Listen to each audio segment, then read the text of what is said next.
Hello dear students, आज हम बात करेंगे आगे जो हमारा पार्ट चल रहा था एक्टिव एंड पैसिव वॉइस का।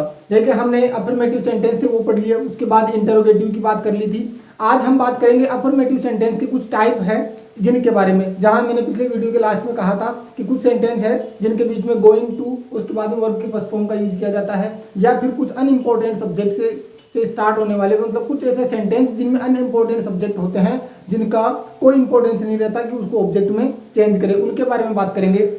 तो देखिए सबसे पहले मैं बात करता हूं गोइंग टू वाले सेंटेंस की कि ऐसे सेंटेंस कैसे होते हैं। देखिए एक एग्जांपल लिखता हूं। पहले तो बात हो रही है, हम बात करने जा रहे हैं किसकी, गोइंग टू प्लस में दिया हुआ आएगा वर्ब की फर्स्ट फॉर्म। कुछ सेंटेंस होते हैं जिनमें गोइंग टू और प्लस में क्या मिलेगी, वर्ब की फर्स्ट फॉर्म मिलेगी। उसको पैसिव में चेंज किस प्रकार किया जाता है, तो ध्यान से देखना। मैं एक एग्जांपल लिखता हूं, लिखा हुआ है he is going to play, he is going to play cricket in the ground। Sentence है हमारे पास he is going to play cricket in the ground। देखिए सबसे पहला काम क्या था, वही हमारे पूरे स्टेप्स याद रखना है। सबसे पहले वर्ब को आइडेंटिफाई करो, उसके बाद ऑब्जेक्ट को सब्जेक्ट में चेंज करो, हेल्पिंग वर्ब का यूज करो, उसके बाद वर्ब की थर्ड फॉर्म लेके आओ, उसके बाद बाई, और बाई के बाद आ जाएगा जो हमारा सब्जेक्ट है वो ऑब्जेक्ट में बदल जाएगा, और उसके बाद अगर कुछ सेंटेंस में बच गया तो उसको लास्ट में लिख सकते हैं। देखिए सबसे पहले वर्ब क्या है यहाँ पर, प्ले, खेलना। गोइंग टू वर्ब नहीं है, फ्रेजल वर्ब हो जाएगी। लेकिन ये क्या है, प्ले वर्ब है। वर्ब के तुरंत बाद हमें हमारा क्या मिलता है, हमेशा ऑब्जेक्ट मिल जाता है। या फिर कोई दो क्वेश्चन पूछे जाते हैं, व्हाट से और whom से। देखो किसका जवाब मिल रहा है कि वह खेलता है, क्या खेलता है या क्या खेलने जा रहा है, क्रिकेट खेलने जा रहा है। तो हमारा ऑब्जेक्ट क्या हो जाएगा, ये। सबसे पहले मैं इसको सब्जेक्ट बना देता हूं, फर्स्ट स्टेप कंप्लीट।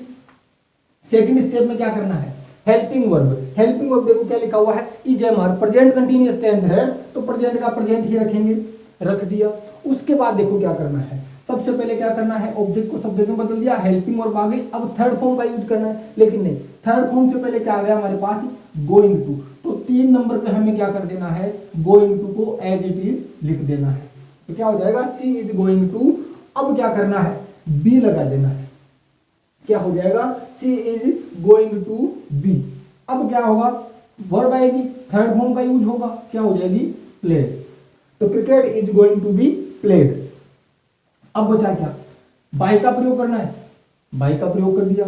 आगे क्या है, ही, ऑब्जेक्ट क्या हो जाएगा, हिम। सेंटेंस में क्या बचा, इन द ग्राउंड, तो ये आ जाएगा इन द ग्राउंड। क्लियर। एक और एग्जांपल देख लेते हैं। मान लीजिए लिखा है दे आर, वर ले लेते हैं, they were going to solve the matter. हाँ देखो पहला काम वर्ब को आइडेंटिफाई करना है। वर्ब है हमारे पास सोल्व। वर्ब के तुरंत बाद में हमारा क्या मिलेगा, हमें ऑब्जेक्ट मिलेगा। पहला स्टेप क्या है, ऑब्जेक्ट को सब्जेक्ट में बदल दो, द मैटर क्या हो जाएगा, द मैटर। सेकंड पे क्या करना है, हेल्पिंग वर्ब का यूज करना है। Was verb past continuous tense क्या हो जाएगा, वाजवर का वाजवर। यहां पर सब्जेक्ट प्लूरल था, यहां पर क्या हो जाएगा, सिंगुलर हो जाएगा। मतलब सब्जेक्ट सिंगुलर है और जो हेल्पिंग वर्ब है वो भी कैसी आ जाएगी, सिंगुलर की आ जाएगी। नेक्स्ट स्टेप देखो क्या है, थर्ड फॉर्म का प्रयोग करना है। लेकिन सेंटेंस में गोइंग टू प्लस वर्ब की फर्स्ट फॉर्म दिया गया है, तो पहले हम इसको लेकर आएंगे, गोइंग टू को लेकर आएंगे। गोइंग टू के तुरंत बाद क्या कर देना है, बी, गोइंग टू बी। अब थर्ड फॉर्म,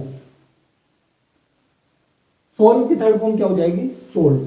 अब बचा क्या, दे। लेकिन देखो अभी जो हम नेक्स्ट में बात करने जा रहे हैं अफर्मेटिव सेंटेंस में जो टाइप होता है अनइम्पोर्टेंट सब्जेक्ट का, ये जो दे है वो उन्हीं में से एक है।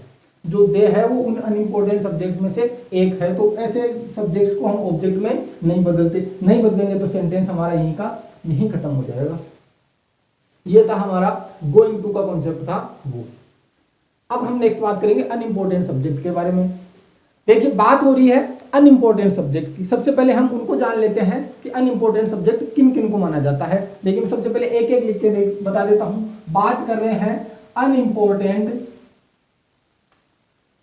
सब्जेक्ट्स के बारे में,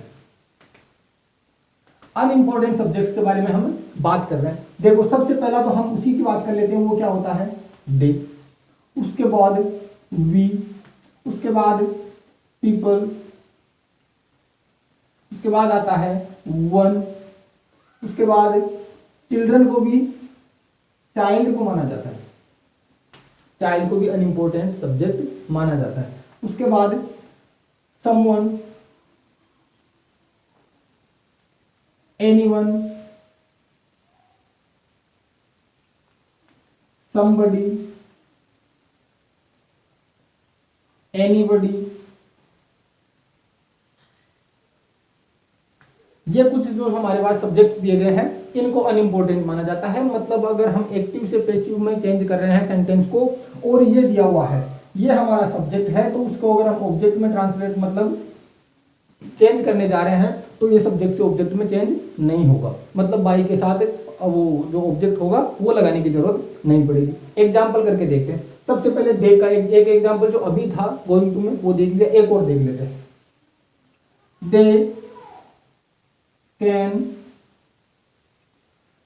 दे कैन डू दिस, ये लिखा हुआ है। देखो सबसे पहला काम वर्ब को आइडेंटिफाई करना। वर्ब है हमारे पास डू, वर्ब के तुरंत बाद में हमारा क्या मिलेगा, हमारा ऑब्जेक्ट मिलेगा। ऑब्जेक्ट को क्या कर दिया हमने, सब्जेक्ट बना दिया, हो गया। सब्जेक्ट के बाद सेकंड नंबर किसका होगा, हेल्पिंग वर्ब का। हेल्पिंग वर्ब देखो मॉडल दिया हुआ है, मॉडल को ऐसे कैसे लिखा जाता है और आगे लगा दिया जाएगा बी। थर्ड स्टेप होगी थर्ड फॉर्म, डू की थर्ड फॉर्म क्या हो जाएगी, डन। तो क्या हो जाएगा, दिस कैन बी डन। अब क्या होगा, बाय का प्रयोग और सब्जेक्ट को ऑब्जेक्ट, लेकिन हमारे पास सब्जेक्ट दिया गया है दे, और दे को क्या माना जाता है, अनइम्पोर्टेंट सब्जेक्ट, जो एक्टिव से पैसिव में चेंज करते समय यूज नहीं किया जाता। तो सेंटेंस क्या हो जाएगा, this can be done. Next example देख लीजिए, people takes tea in the morning.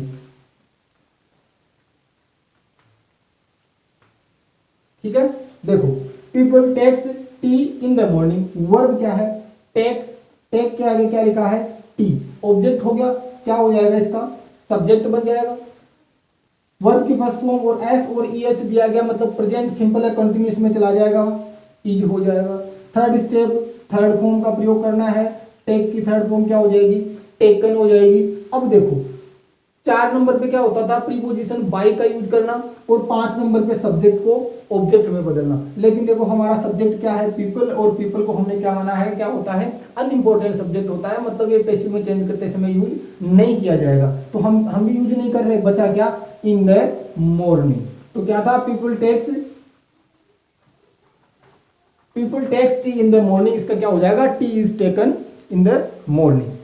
Clear, बात हो गई गोइंग टू के सेंटेंस की और अनइम्पोर्टेंट सब्जेक्ट के बारे में। अफर्मेटिव सेंटेंस के टाइप थे वो हो चुके हैं कंप्लीट। उसके बाद हमने बात की थी इंटेरोगेटिव की। अब एक्टिव पैसिव में बचा है वो है इंपेरेटिव सेंटेंस। नेक्स्ट टाइप था हमारा इंपेरेटिव सेंटेंस। इंपेरेटिव सेंटेंस, अब देखो पहले तो हम बात करेंगे टाइप के बारे में। देखो इंपेरेटिव सेंटेंस है वो होता है टोटल 3 टाइप से। पहला टाइप होता है, एक होता है वर्ब की फर्स्ट फॉर्म से स्टार्ट होते हैं, उनको इंपेरेटिव कहा जाता है। सेकंड होता है डू नॉट से स्टार्ट होते हैं, और तीसरा होता है, थर्ड होता है वो होता है प्लीज और काइंडली से स्टार्ट होने वाले। अगर ये सेंटेंस वर्ब की फर्स्ट फॉर्म से होता है, डू नॉट से होता है, या फिर प्लीज काइंडली में से होता है, तो इनको क्या कहा जाएगा, अनइम्पोर्टेंट सब्जेक्ट माना जाएगा। अब हम बात करेंगे इन तीनों की, तीनों को एक साथ लिखेंगे और देखेंगे एक ही ट्रिक के साथ। बहुत इजी तरीका है, एक बार में सीख जाएंगे, देखना। सबसे पहले बात करें, पहला टाइप होता है वो होता है वर्ब की फर्स्ट फॉर्म से सेंटेंस स्टार्ट होगा। सेकंड टाइप में बात की थी हमने, इससे शुरू होगा, डोंट से शुरू होगा, डू नॉट से शुरू होगा। और थर्ड टाइप थी वो बात होगी प्लीज एंड काइंड, दोनों में से किसी एक से स्टार्ट हो सकता है। ये तीनों सेंटेंस हो गए इंपेरेटिव। देखो सबसे पहले एग्जांपल लिख लेते हैं। लिखा हुआ है ओपन द डोर। देखो ओपन वर्ब है, मतलब क्या हो गया, ये वर्ब से शुरू हो रहा है, फर्स्ट फॉर्म से शुरू हो रहा है, मतलब इंपेरेटिव सेंटेंस है। दूसरा डोंट मेक नॉइज। देखो किससे शुरू हो रहा है, डू नॉट से, मतलब कौन सा टाइप हो गया, इंपेरेटिव हो गया। थर्ड है प्लीज हेल्प द पुअर।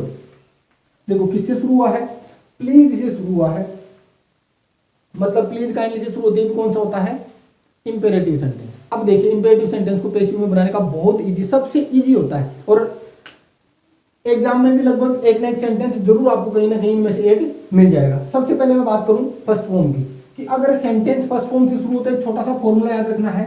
सबसे पहले सेंटेंस को शुरू कहां से करना है, लेट से। सेंटेंस को शुरू कहां से करना है, लेट से करना है। लेट हो गया, लेट के बाद एक हम वही क्या कर रहे थे, ऑब्जेक्ट को सब्जेक्ट बनाना था, तो जो हमारा ऑब्जेक्ट है वो आ जाएगा। ऑब्जेक्ट ढूंढ लेंगे, वर्ब के ढूंढ बाद मिल जाएगा हमें, तो क्या आ जाएगा, वो ऑब्जेक्ट आ जाएगा। उसके बाद क्या करना है, बी लगाना है, और उसके बाद थर्ड फॉर्म का यूज करना है। बहुत ही इजी कॉन्सेप्ट है। देखो सबसे पहले क्या करना है, लेट का यूज करना है। लेट के बाद जो ऑब्जेक्ट दिया गया था हमारा उसको लिखना है, और ऑब्जेक्ट के तुरंत बाद में बी लगाना है, और बी के बाद में थर्ड फॉर्म का यूज करना है। देखो ओपन है वर्ब, वर्ब के बाद में क्या लिखा हुआ है, द डोर। इंपेरेटिव सेंटेंस से शुरुआत कहां से करनी है, लेट से शुरू करना है, तो ये आ गया सबसे पहले लेट। सेकंड नंबर पे क्या करना था, ऑब्जेक्ट को लिखना था। ऑब्जेक्ट क्या है, द डोर। उसके बाद क्या करना था, बी का यूज करना था, ये हो जाएगा बी, और थर्ड फॉर्म का यूज है ओपन की थर्ड फॉर्म हो जाएगी ओपन। हो गया complete, let the door be open. और भी देख लो, और एग्जांपल देखो, यहां पर दिख जाएगा, यहां पर लिख देता हूं मैं, क्लोज योर आईज। छोटा सा है, देखो क्लोज का मतलब बंद करना, कौन सा हो गया, इंपेरेटिव सेंटेंस हो गया। सबसे पहले क्या काम करना था, लेट से शुरू करना है, ये आ गया यहां पर लेट। लेट के बाद में क्या करना था, ऑब्जेक्ट लिखना था। क्लोज के बाद में क्या लिखा हुआ, योर आईज, तो ये लिख दिया योर आईज। उसके बाद क्या करना था, बी का यूज करना था, बी का यूज कर दिया। अब बचा क्या, वर्ब की थर्ड फॉर्म, क्लोज है, क्लोज की थर्ड फॉर्म क्या हो जाएगी, क्लोज। बहुत इजी है ये, फर्स्ट फॉर्म का हो गया। सेकंड हम बात करें डोंट से। देखो किस क्या है इसमें, डू और नोट। नोट आ गया, अब देखो क्या करना है, आगे वर्ब लिखी हुई है और फिर लिखा है नॉइस। तो देखो सबसे पहले क्या करना है, सबसे पहले वही लेट से शुरू करना है। लेट के बाद में ऑब्जेक्ट को लेकर आना है, और ऑब्जेक्ट के बाद में देखो सेंटेंस में नोट है, तो नोट को लाना जरूरी है। और हम ये बहुत बार बात कर चुके कि नोट हमेशा कितने नंबर पे आएगा, 3 नंबर पे, क्योंकि इसमें लेटर भी 3, नंबर भी 3। तो कितने नंबर पे नोट आ जाएगा, 3 नंबर पे। उसके बाद फिर से क्या करना है, वही बी का यूज करना है, और उसके बाद बचा क्या, थर्ड फॉर्म का यूज कर देना है। फर्स्ट फॉर्म और डू नोट वाले सेंटेंस पूरे सेम है, बस इसमें क्या किया जाता है, 3 नंबर पे किसको ऐड किया जाएगा, नोट को ऐड किया जाएगा। सबसे पहले लेट से शुरुआत करेंगे, ये हो गया। आगे क्या करना है, ऑब्जेक्ट का यूज करना है। ऑब्जेक्ट क्या है, नॉइस है, नॉइस हो गया। 3 नंबर पे क्या करना है, मतलब हेल्पिंग वर्ब क्या है, नोट। नोट 3 नंबर पे हो गया नोट। उसके बाद क्या करना है, बी का यूज करना है, और उसके तुरंत बाद क्या कर देना है, थर्ड फॉर्म क्या हो जाएगा, मेड। तो क्या हो जाएगा, let noise not be made.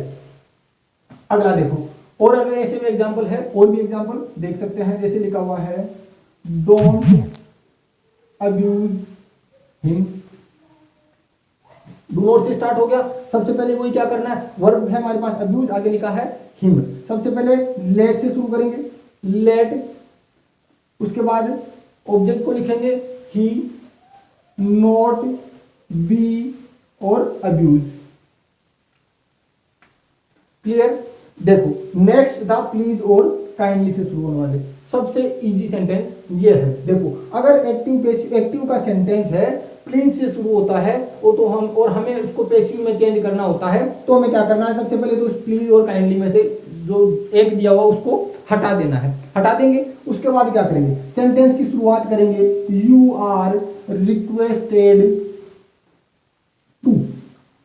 ये याद रख लेना है कि प्लीज काइंडली शुरू हुआ, उसको उठा देना है, और सेंटेंस की शुरुआत क्या कर देनी है, यू आर रिक्वेस्टेड टू। अब बचा क्या सेंटेंस, जो सेंटेंस बच गया उसको वैसे का वैसा लिख दो। सबसे इजी है, कोई रूल नहीं है, गलत होने के चांस भी न के बराबर। क्या हो जाएगा, यू आर रिक्वेस्टेड टू लिखो, और उसके बाद बचा हुआ सेंटेंस लिख दो, प्लीज और काइंडली को हटाकर। दूसरा तरीका इसमें देखना चाहे, क्या लिखा हुआ था, प्लीज हेल्प द पुअर। ये एग्जाम्पल था, दूसरा तरीका एक और होता है, वो भी देख लेते हैं। सबसे पहले प्लीज काइंडली को हटा देना है। सबसे पहले ऑब्जेक्ट को सब्जेक्ट बनाएंगे, द पुअर। अब देखो यूज करना है शुड का, और मॉडल के बाद हमेशा क्या आता है, बी। प्लीज काइंडली सेंटेंस शुरू हो तो देखो दूसरा तरीका यह है, इस ऑब्जेक्ट को लिखो, सब्जेक्ट बना दिया, शुड का यूज करो, शुड मॉडल है, मॉडल के बाद में क्या आएगा, हमेशा बी। तो क्या हो जाएगा, द पुअर शुड बी। अब बचा क्या, हेल्प। थर्ड फॉर्म का यूज करना है, क्या हो जाएगा, हेल्प। ये था हमारा इंपेरेटिव सेंटेंस का थर्ड टाइप, जो कि प्लीज और काइंडली से शुरू हो रहा था। ये हो गया आज का हमारा टॉपिक कंप्लीट। एक्टिव पैसिव में जितने टाइप थे वो सारे कंप्लीट हो चुके हैं। अब कुछ एक्सेप्शंस है या फिर कुछ एक्स्ट्रा रूल्स है, उसकी हम बात करेंगे नेक्स्ट पार्ट में। तब तक के लिए धन्यवाद।